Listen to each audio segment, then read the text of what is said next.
कैसे खाना पकाएंगे आप सबको ऐसे बताते sit down first we are ಏನು ಮಾಡ್ಬೇಕ್ರಿ ಫಸ್ಟ್ ಒಂದು ಪಾತ್ರೆನ ತಗೋಬೇಕ್ರಿ ನಾ ಏನು ಮಾಡತ್ತೀನಿ ಚಹಾ ಮಾಡತ್ತೀನಿ ಟೀ ಮಾಡಾಕತ್ತೀನಿ ಹೌದಾ ಫಸ್ಟ್ ಒಂದು ಪಾತ್ರೆ ತಗೊಂಡು ಹಿಂಗೆ ಇಡ್ಬೇಕ್ರಿ ಅದಕ್ಕೆ ಏನು ಮಾಡ್ಬೇಕ್ರಿ ಬರ್ಷನನ್ನ ಆನ್ ಮಾಡಿ ಹಿಂಗೆ ಹಚ್ಬೇಕ್ರಿ ಹತ್ತಿದ್ರಿ ಈಗ ಅದಕ್ಕೆ ಚಹಾ ಮಾಡಕ್ಕೆ ಏನು ಬೇಕ್ರಿ ಟೀ ಮಾಡಕ್ಕೆ ಏನು ಬೇಕು ಪಾನಿ ಬೇಕು ಪಾನಿ ಏನು ಮಾಡ್ತೀನಿ ನಾನು ಒಂದು ಕಪ್ ಪಾನಿ ವಾಟರನ್ನ ಹಾಕ್ತೀನಿ ಆಮೇಲೆ ಏನು ಹಾಕ್ಲಿ ಅದಕ್ಕೆ ಏನು ಹಾಕ್ಲಿ ಚಾ ಪುಡಿ ಹಾಕ್ಬೇಕ್ರಿ ಇದಕ್ಕೆ ಎಷ್ಟು ಹಾಕ್ಬೇಕ್ರಿ ಅರ್ಧ ಸ್ಪೂನ್ ಚಾ ಪುಡಿ ಹಾಕ್ಬೇಕು ಮತ್ತೇನು ಹಾಕ್ಬೇಕ್ರಿ ಇದಕ್ಕೆ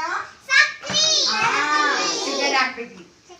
ಒಂದ್ ಸ್ಪೂನ್ ಏನು ಹಾಕ್ಬೇಕ್ರಿ ಶುಗರ್ ಹಾಕ್ಬೇಕ್ರಿ ಹಾ ಈಗ ಅದನ್ನ ಫ್ಲೇಮ್ ಏನು ಮಾಡ್ಬೇಕ್ರಿ ಸ್ಲೋ ಐತಿ ಕುದಾಕಿರ್ಬೇಕ್ರಿ ಅದೆಲ್ಲ ಬಾಯ್ಲ್ ಆದ್ಕೂಡೆ ಕುದ್ಕೂಡೆ ಏನಾಗ್ತೈತ್ರಿ ನಮ್ಗೆ ಚಹಾ ಆಗ್ತೈತ್ರಿ ಹಾಕಿ ನೋಡಿ ಸ್ಮೆಲ್ ಬರಾಕತ್ತೈತ್ರಿ ಆಮೇಲೆ ಏನು ಮಾಡ್ಬೇಕ್ರಿ ಟೀ ಸೊಸು ತಗೊಂಡು ಅದನ್ನ ಏನು ಮಾಡ್ಬೇಕ್ರಿ ಹಿಂಗೆ ಹಾಕಿ ಚಹಾ ಆಯ್ತ್ರಿ ಈಗ ಏನು ಮಾಡ್ಬೇಕ್ರಿ ರಿಜ್ವಾನ್